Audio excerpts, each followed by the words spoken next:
Here's part 2 of chapter 9. So here we're going to continue by talking about the neuromuscular junction. So this is the place where the neuron is going to meet the muscle tissue or the muscle fibers that make up the muscle tissue. So here we're going to look at how skeletal muscles are stimulated by somatic motor neurons. So somatic motor neurons, those are part of the para of the peripheral nervous system. We're going to see how each axon divides into many branches as it enters the muscle. So here we see the axon of the motor neuron, and we see the axon terminals that attach to the individual muscle fibers. So we're going to see how those branches at the axon terminals are on the muscle fibers and how they're going to form the neuromuscular junction, also known as the motor end plate.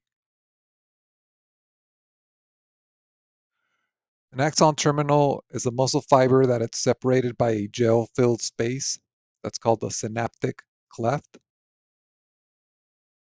And stored within axon terminals are membrane-bound synaptic vesicles. These synaptic vesicles are the ones that contain the neurotransmitter acetylcholine. So we actually did look at this in a previous lecture, but we didn't name the neurotransmitter by the actual name. But from now on, you do have to know that the neurotransmitter is acetylcholine. And there's also infoldings of the sarcolemma. These are called the junctional folds, and they contain millions of acetylcholine receptors. So here you can see what happens when a nerve impulse reaches the neuromuscular junction. So that signal is traveling through the axon of the motor neuron, and then it reaches the axon terminals, and here's where that electrical signal gets turned into a chemical signal. Because when the action potential reaches the axon terminal, it's going to activate or it's going to cause these calcium channels to open, and calcium is going to move down its concentration gradient, and it's going to move into the neuron. When calcium goes into the neuron, that's going to allow for these vesicles that are called synaptic vesicles that contain the neurotransmitter acetylcholine. It's going to cause those vesicles to release the acetylcholine, and it's going to release it into the synaptic cleft. From the synaptic cleft, the acetylcholine is going to bind to those acetylcholine receptors that are located on the sarcoplasm of the muscle fiber. Sarcoplasm is like the cell membrane of the muscle fiber. And then from there, those acetylcholine receptors are going to allow for ions to move uh, across the membrane. So sodium is going to come in and potassium is going to go out. When potassium leaves, it's going to produce a change in the membrane potential, which is going to be called the end plate potential. Eventually, those acetylcholine effects are going to be terminated when the acetylcholine uh, is no longer bound to those receptors. So again, the neurotransmitter acetylcholine binds to those acetylcholine receptors. That allows for the movement of ions. So sodium is going to move in, potassium moves out. That causes a wave of depolarization because mainly because sodium is moving in. So sodium is moving in, moving down the concentration gradient, causing the inside of the muscle fiber, which is normally more negative, to become less negative because of those positively charged ions moving in. So this becomes less negative, that's depolarization, and then that travels as a wave. It reaches more channels, so other sodium ion channels, as well as potassium ion channels. But the sodium ion channels are the ones that open first, or they're quicker to open. So that depolarization wave reaches them, that allows for more sodium to come in, moving down the concentration gradient because there's more sodium outside the cell than inside. And here I say the cell, but remember a muscle fiber is a muscle cell. So sodium moves in, that causes the inside to become more causes for more depolarization. Okay, and here the potassium channels are still closed, so that also contributes to the depolarization. Because if potassium left, that would make this more negative, the inside more negative, because potassium is a positively charged ion. During repolarization, at this point, the sodium channels close and the potassium channels open. So that allows for potassium to leave the muscle fiber, and then that returns the inside of the muscle fiber to be more negative, or to have a more negative charge.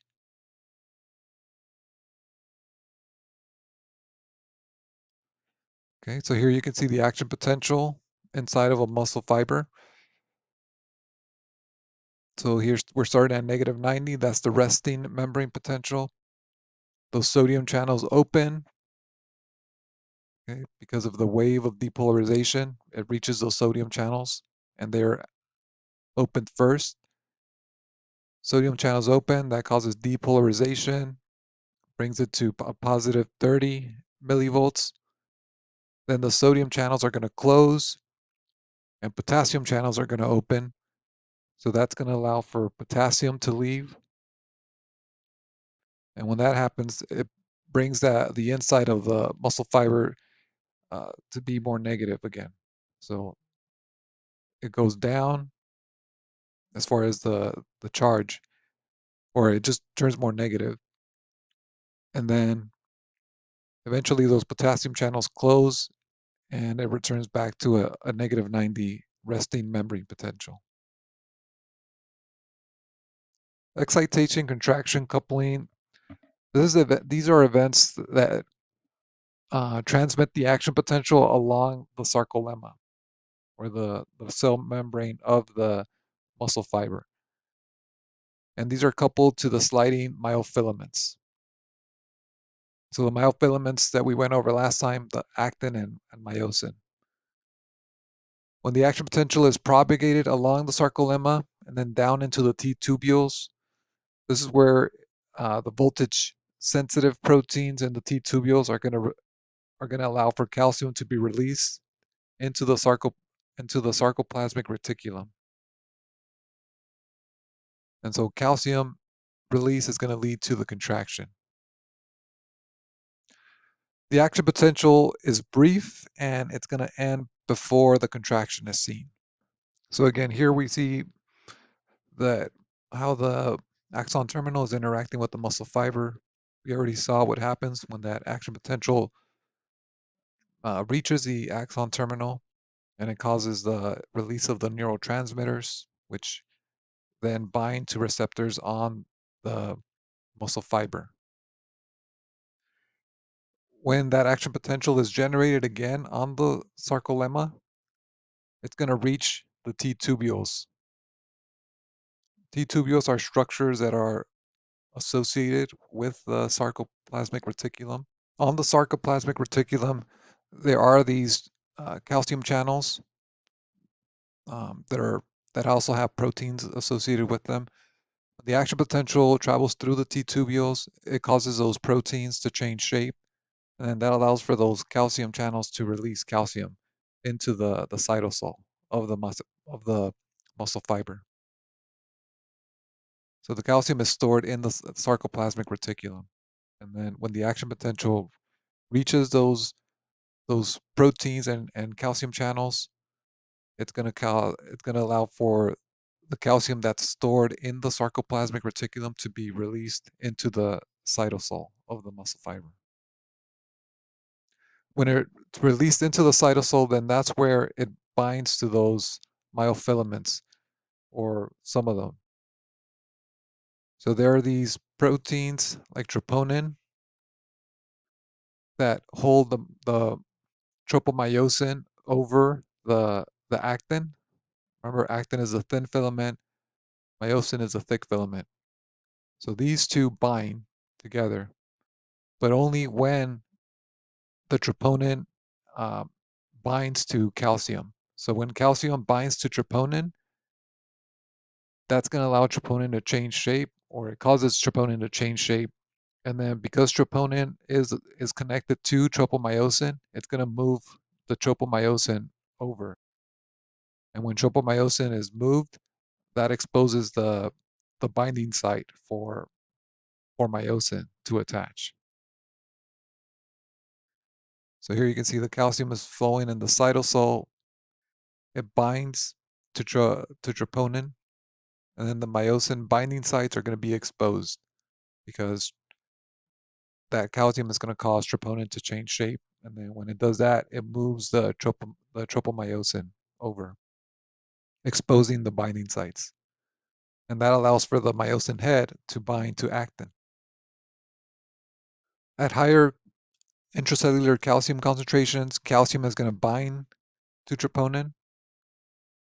The troponin is going to change shape and it's going to move the tropomyosin away from the myosin binding sites.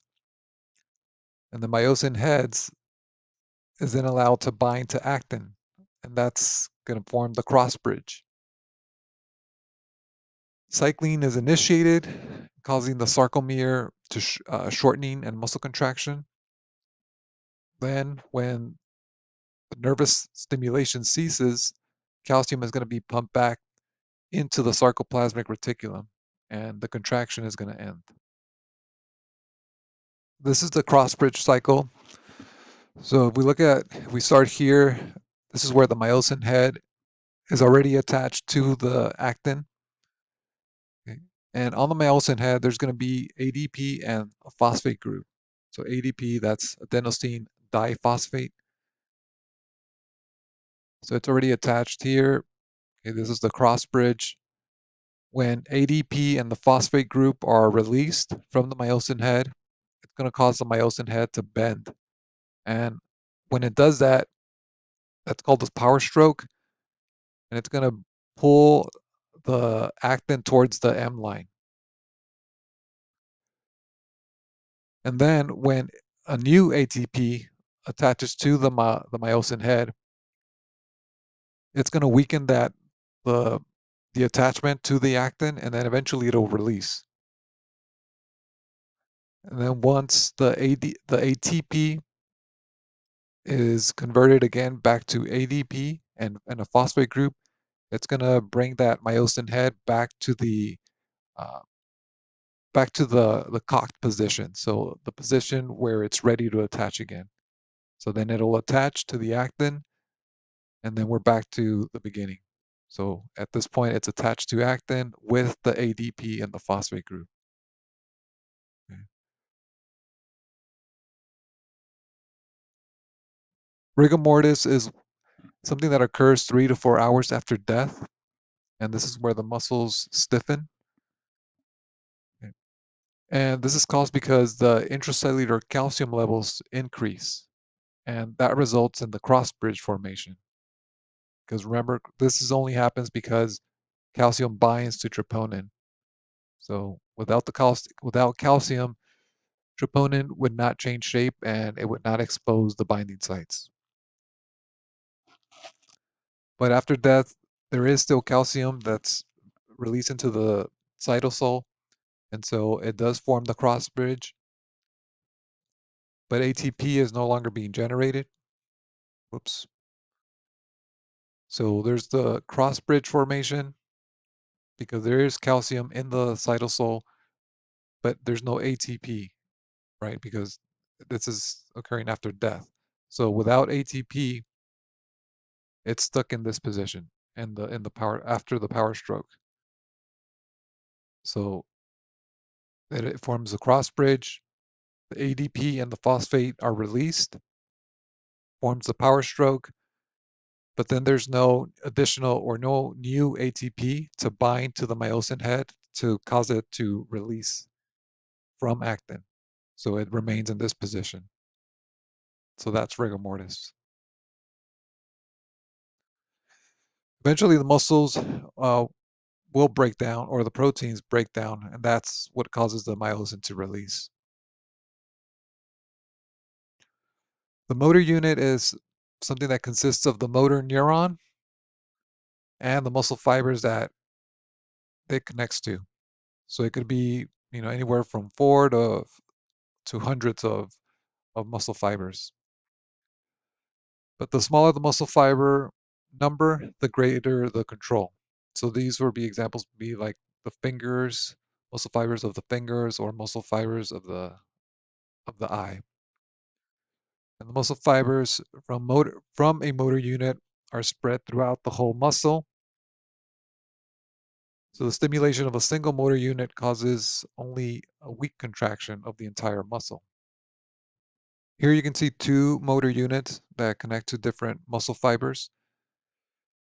So depending on the level of contraction or the force that needs to be generated, either all of these would be activated or only one of these could be activated.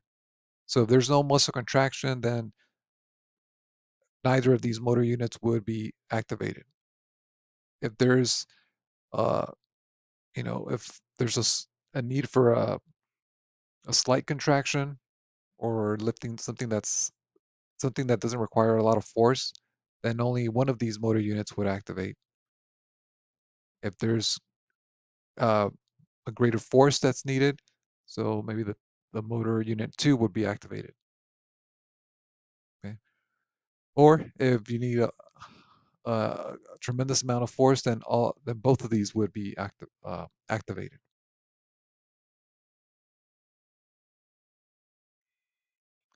The muscle twitch is the simplest contraction that results from a muscle fiber's response to a single action potential from the motor neuron. And there's three phases of the muscle twitch. There's the latent period, the period of contraction, and the period of relaxation. The latent period, uh, in the latent period, there is no muscle contraction. In the period of contraction, this is where the tension increases. And in the period of relaxation, that's when uh, the calcium reentry into the sarcoplasmic reticulum causes tension to decline. So here's a graph showing the uh, different periods of contraction and relaxation. So you can see that contraction is a lot shorter than relaxation. Contraction, that's where the cross bridge is formed, and this is where the tension increases. Relaxation is um, after the tension declines.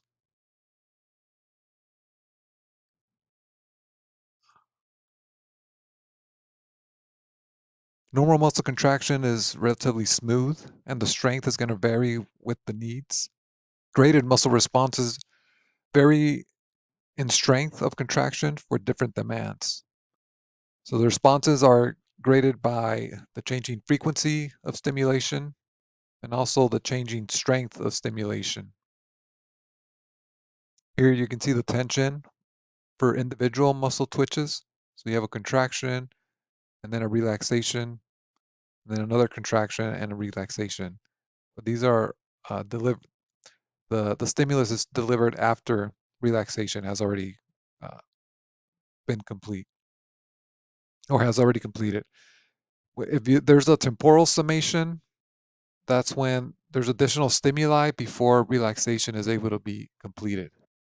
So it does produce a more forceful contraction that's a result um, from more muscle stimuli. For unfused tetanus, that's when there's a higher summation frequency that results in unfused tetanus. Tetanus is just a prolonged muscle contraction. Then there's fused tetanus, which means that an even higher stimulus frequencies occur, and there's no relaxation at all between the stimuli. So The relationship between stimulus intensity and muscle tension positive because the stronger the stimulus, that means that more motor units are going to be excited, or they're going to be stimulated, and then that's going to result in a greater contraction. If the tension is low, then there's going to be the small fiber motor units that are recruited. Then as the tension goes up, there's medium fiber motor units that are recruited, and then there's the large fiber motor units recruited.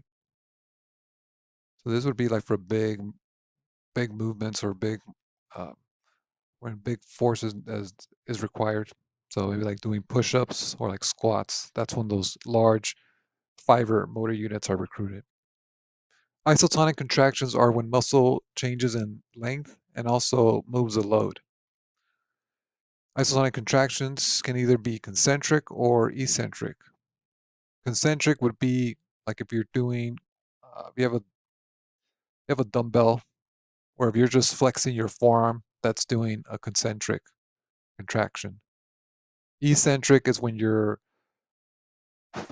extending your forearm again. So bringing that weight back down. That's eccentric. Isometric contractions is when the load is greater than the maximum tension that the muscle can generate. So there's no shortening uh, of the muscle fibers. So this would be like if you're, again, going back to the dumbbell, if you hold it in a flex position without moving it up or down. So that would be isometric contraction. Another example would be doing in planks. Those are other examples of isometric contractions.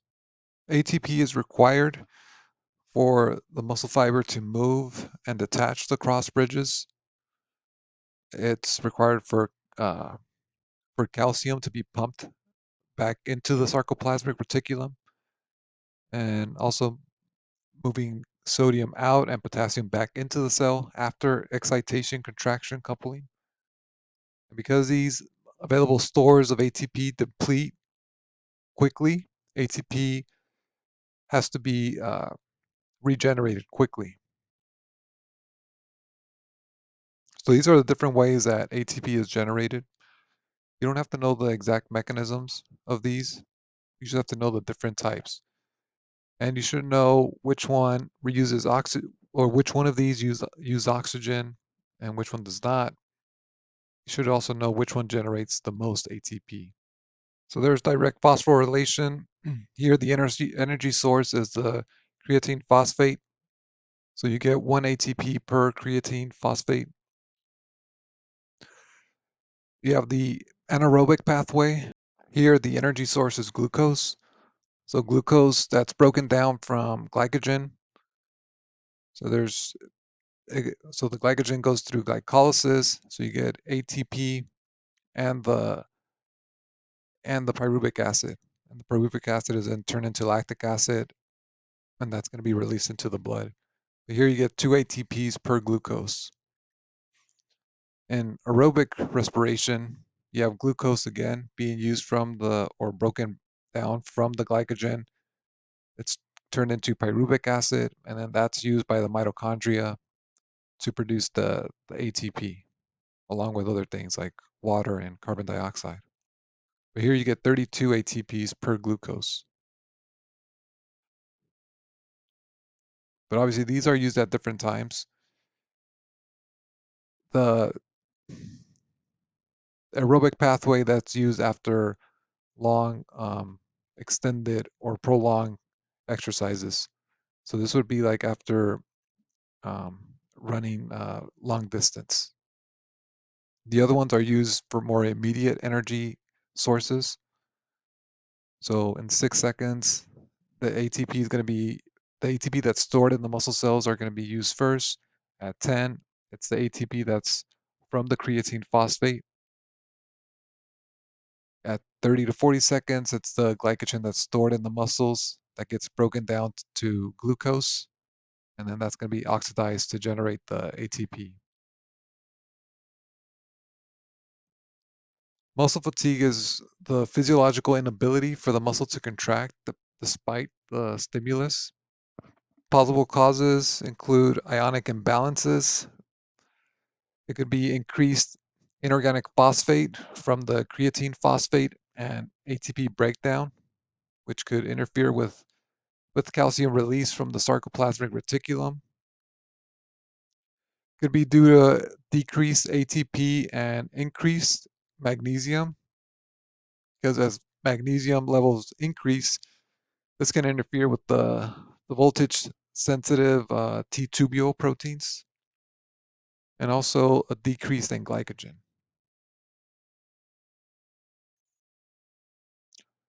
Aerobic exercises such as jogging, swimming, and biking leads to increased muscle capillaries.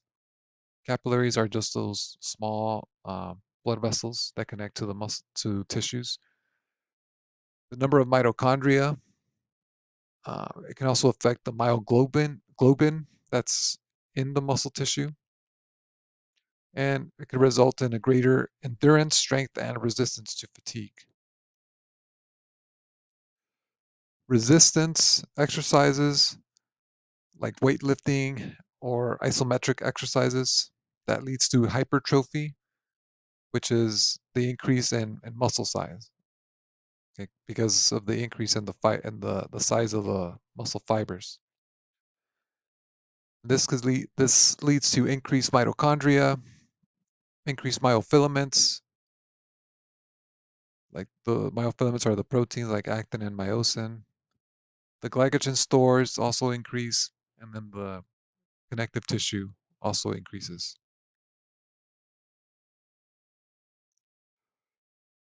So, in order to remain healthy, muscles have to be active. If they're not active, then things like the disuse atrophy could occur. That's where you lose muscle mass, and that could decline at about 5% per day. Paralyzed muscles can also atrophy to 1/4 of their initial size.